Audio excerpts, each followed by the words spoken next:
दोस्तों आप सभी का स्वागत है श्री राधे किशोरी चैनल पर। आज के इस वीडियो में हम जानेंगे कि द्रौपदी किसका अवतार थी। दोस्तों द्रौपदी के हमने पार्ट 1 में ये बताया कि द्रौपदी वेदवती का अवतार थी, लेकिन पार्ट 2 में ये बता रहे हैं कि द्रौपदी माता काली का अवतार थी। दोस्तों ये सत्य तो हमें भी नहीं पता, लेकिन हमारे धर्म ग्रंथों में द्रौपदी को कई देवियों का अवतार बताया गया है। चलिए शुरू करते हैं द्रौपदी माँ काली के अवतार की कथा। एक दिन इंद्रप्रस्थ में युधिष्ठिर द्रौपदी की कक्ष में थे। भीम उधर से गुजर रहे थे। अचानक उनकी निगाहें खिड़की के कक्ष की ओर पड़ गईं। उन्होंने देखा बड़े भैया द्रौपदी के पांव दबा रहे हैं और द्रौपदी पलंग पर खप्पर लिए बैठी है। बड़े ही क्रोध से युधिष्ठिर को देख रही है और बीच बीच में कह रही है, मैं तुम सबको खा जाऊंगी, रक्त पीऊंगी। भीम यह देखकर क्रोधित हुए और कुछ समझ ही नहीं पाए। उन्होंने कृष्ण का ध्यान किया। उनकी माया को वे पहले ही जानते थे, वे कभी समझ नहीं पाए थे। भीम ने कृष्ण का ध्यान किया तो कृष्ण सामने आए। भीम ने कहा, अर्जुन तुमसे सदैव कोई ना कोई प्रश्न पूछता रहता है। मैं तुमसे और अर्जुन से दोनों में आयु में बड़ा हूँ। आज मैं तुमसे एक प्रश्न पूछता हूँ। श्री कृष्ण ने कहा, पूछिए, क्या पूछते हैं। भीम ने कहा, तुम्हारी माया क्या है, मुझे भी दिखाओ। इस पर श्री कृष्ण कहते हैं, अच्छा आज की रात आप चुपचाप वन में चले जाइएगा और तालाब के नीचे एक पेड़ है, वहाँ बैठ जाइएगा। भीम ने ऐसा ही किया। वह तालाब के पास पेड़ के नीचे बैठ गया था। उधर रात होती गई। अचानक वहाँ प्रकाश फूटा। सरोवर के किनारे कई सिंहासन लग गए। थोड़ी ही देर में इंद्र, मारुत आदि देवता, योग योगिनियाँ भी प्रकट हुई। इसके बाद भीम ने देखा कि द्रौपदी अपने उसी भयानक रूप में चली आ रही है। पीछे महाराज युधिष्ठिर सहित उनके सारे भाई और सबसे पीछे नारायण भी हैं। द्रौपदी सबसे ऊंचे सिंहासन पर बैठी है। युधिष्ठिर ने फिर से क्षमा मांगते हुए अभयदान मांगा तो द्रौपदी क्रोध से चिल्लाने लगी। भीम ने देखा क्रोधित हुई द्रौपदी का रंग धीरे धीरे काला पड़ने लगा और वह धीरे धीरे काली माँ के रूप में बदल रही है। अब वहाँ जो भी योगिनियाँ उपस्थित थी वह सब रक्तदेही कहने लगी और खप्पर पटकने लगी। भीम यह सब देखकर मूर्छित हो गया। होश आया तो सामने श्री कृष्ण खड़े थे। उन्होंने पूछा, क्या देखा है। भीम ने कहा, आपकी माया।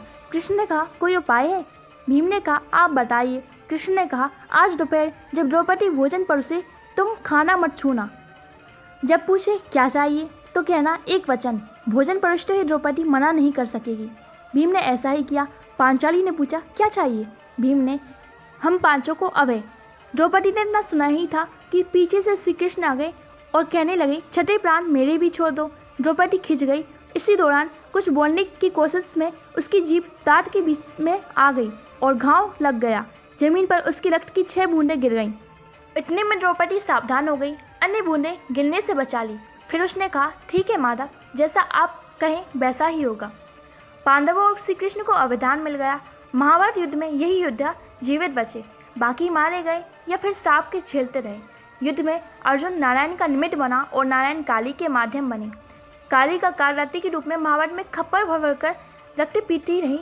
द्रौपदी असल में कौन है, इसके बारे में तो कई कथाएं मिलती हैं। कहीं द्रौपदी को माता काली का अवतार बताया जाता है, तो कहीं द्रौपदी को वेदवती का अवतार बताया जाता है, तो कहीं द्रौपदी को इंद्र की पत्नी सची का अवतार बताया जाता है। ऐसे तो द्रौपदी के बारे में कई कथाएं आती रहती हैं।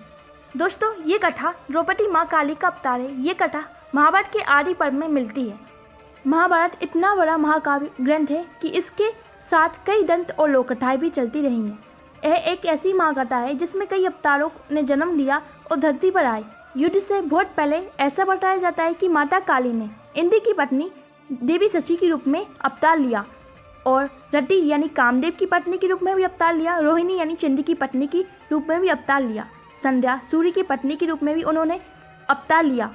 माता काली ने अपनी आत्मशक्ति से 64 योगिनियों को प्रकट किया। 63 योगिनियों को उन्होंने अलग अलग स्त्रियों के रूप में अवतार लेने के लिए कहा, लेकिन उन्होंने खप्पर योगिनी को रोक लिया। अब उन्होंने इन 5 देवियों की शक्ति को मिलाकर एक स्त्री शक्ति को अवतार दिया और उससे अग्निदेव के अंश में मिला दिया। जब द्रौपदी ने ऋषि उपयाज की सहायता से पुत्र कामेष्टि यज्ञ किया तो वरदान के अनुसार धृष्टद्युम्न का जन्म हुआ। इसके बाद द्रौपदी यज्ञ पूर्ण किए बिना लौटने लगे।